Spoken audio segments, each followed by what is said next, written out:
Let's talk startup costs.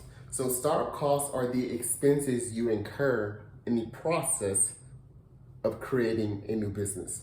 So it's really important when you're creating your business that you are tracking these expenses, whether it's in QuickBooks, Excel, pencil and paper, regardless, track it. And I'm gonna tell you why. So let's say you are considering starting a business selling masks. Okay, so let's say you buy a sewing machine. You buy a sewing machine for $2,000, right? And then you buy materials, like the yarn, the strings for like $3,000, okay? And then let's say you also took some type of course to help you sell these masks. So let's say this course was our education. Let's say that education piece was $10,000. Okay.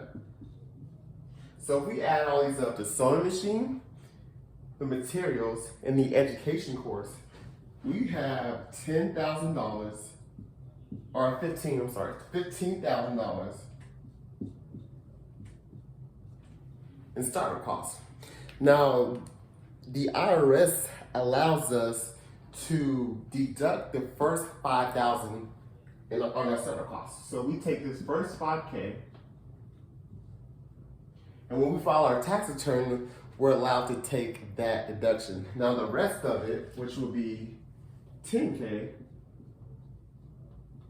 that gets spread out over the course of 15 years.